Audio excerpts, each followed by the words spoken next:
Anthony Weiner, thank you so much for joining me on Misunderstood. It's my pleasure, Rachel. Thank you. So I want to have our listeners understand a little bit about your background. You're like a quintessential New Yorker. You were born in Brooklyn. What made you fall in love with politics at an early age?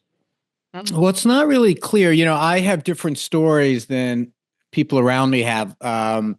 Apparently, it took me looking at my high school yearbook a couple of years ago to realize that I was involved in student government then. And I don't know what it was. I was raised in a household like many New Yorkers where we argued and debated at the kitchen table, but I wasn't from a political family. My mom was a school teacher. My dad kind of hung a shingle outside our house. He was a neighborhood lawyer.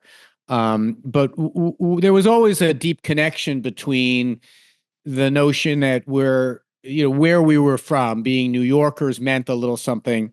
My great grandfather came here, like I guess in the late 1800s, and was a furrier on the Lower East Side.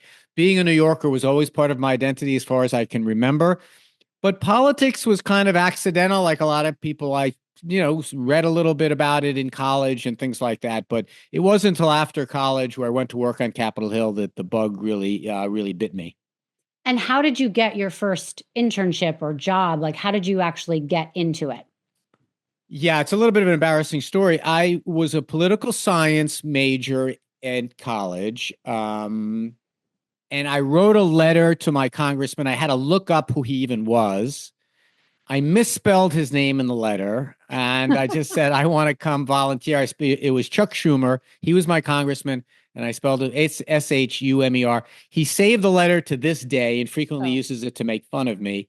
But since I was volunteering to just go be an intern and to do whatever they needed me to do, and unlike some of the other kids, I wasn't coming in the summer. I was coming about this time of year. There really is. That's a town that, despite the conventional wisdom, really is run on young people volunteering their time, not getting paid a lot of money. But that was really where I realized that this was for me. I enjoyed the energy around it. I like the idea that an individual person working hard can really have a big influence if they're in Washington. And so that's when it took hold. So at 27 years old, you were the youngest councilman elected, right? And what things were you most passionate about at that point that you felt like you could make a difference or you really wanted to make a difference in? Well, it was a little bit of a long shot thing I was doing. I had worked for Chuck Schumer, as I mentioned. I worked for him in Washington. Then I came and worked for him in the district, in his district office. And as such, I got to go around and meet all the community activists and be involved in all the community issues. So I really kind of apprenticed for the job of being in politics, but I was by no means the next in line. I didn't have the big political organizations. I didn't have any money. I was just, a regular person. So I endeavored to do it just by knocking on doors, like the old fashioned way, just kind of being everywhere all the time. And a city council district in New York City, in southern Brooklyn, you were still able to do that. I was like hanging outside supermarkets and knocking on doors of apartment buildings. I was a bit precocious. You mentioned I was young at the time, but more importantly, I don't think I knew that it was such a long shot. I just still had this idealistic sense of maybe I could do it. And having watched Chuck Schumer, kind of learned from someone who was really, and he was still in the Congress at the time, I kind of seen a model for how you might do it. The amazing thing was not so much that I won, but that I ran in the first place, just being so young. But to some degree, I made that a virtue, not a vice. A lot of the old Jewish ladies, they would pinch my cheeks and give me the number of their granddaughters and things like that. So it turned out to be, my age turned out to be a virtue. Right, of course.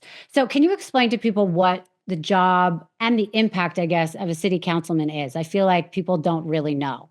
Yeah, it's different in different places. A lot of your listeners are going to have experiences. It's the most local of of governance. When you walk outside and step on dog shit in your, I don't know if you're allowed to curse on your show. Sure. You don't say, I'm going to call the congressman or I'm going to call the senator. You say that councilman has to take care of this.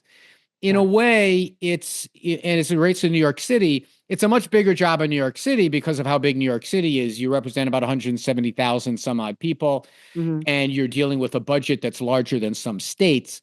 But at the end of the day, it's the most local of local politics in that the local rules and regulations of how the city is run, the responsiveness of city agencies, who's going to take care of the stuff that you really need, the dirt under the fingernails part of politics. And I would argue politics in the old-fashioned sense of the word, like really responding to your neighbors.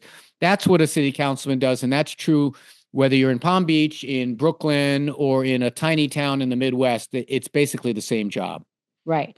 So you represented a congressional district in New York City for 12 years at a really pivotal time in New York. Can you kind of talk people through who maybe don't remember that time, what was going on in New York, what politics was like, what impacts you made? Well, I mean, look, I was elected just before I was elected in 1998, took office in 1999. One of the first votes I cast in 1998 was to appoint the trial people for the Bill Clinton impeachment. If you remember that, that was going on during my campaign.